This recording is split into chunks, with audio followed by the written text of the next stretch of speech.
Some of the two changes that I saw when I did some research is higher standard deduction amounts and then expanded income tax brackets. But let's start out with the higher standard deduction amounts. So what I saw was it said Americans can expect to see larger standard deduction amounts when filing their 2023 tax forms.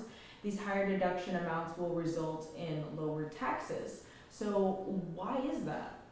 So from 2022 to 2023, for example, for a single person, it increased from 12,050 to 13,850.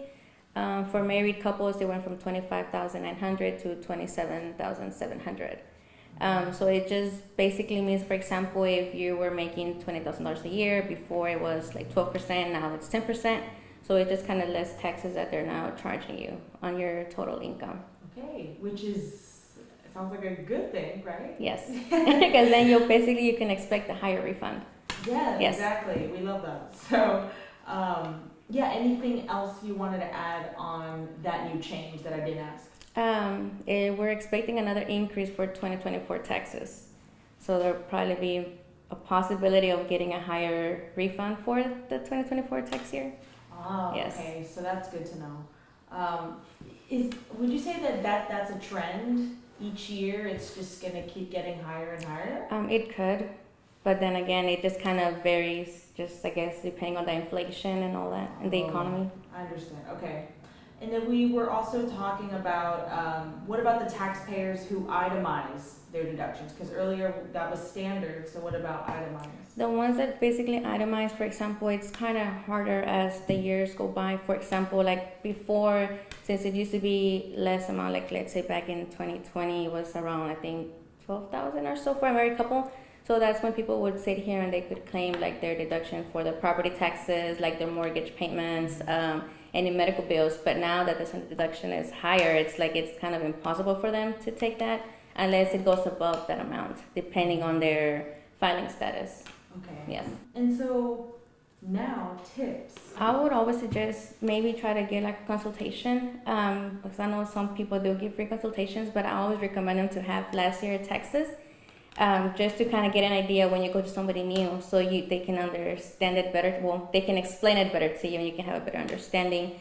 But I always tell them to just make sure you have copies of your previous taxes, have your ID, social security numbers, your tax ID numbers, your W-2 forms, any 1099 forms, as well as any expenses. For example, if you were a self-contractor and you're not sure like where to even begin, I would suggest just kind of reaching out to like a tax preparer and ask them like what kind of deductions they're able to take, and then you can kind of just go from there. But I always suggest just having backup for everything that you're going to claim. It's always good. Yeah. Yes. Yeah.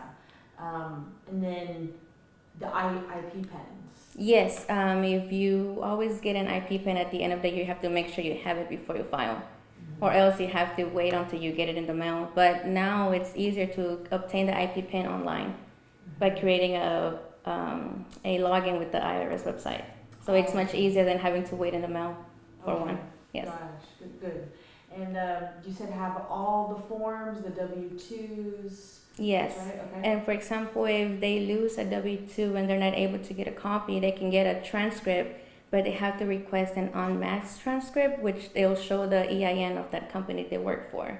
Yeah, so that's another option that some people have when they don't have their W-2s handy. What about if people aren't able to pay April 15th? I heard that you can do an extension? Yes, they can file an extension. For example, if you're not able to file by April 15th, you can file an extension and you'll get to October the 15th.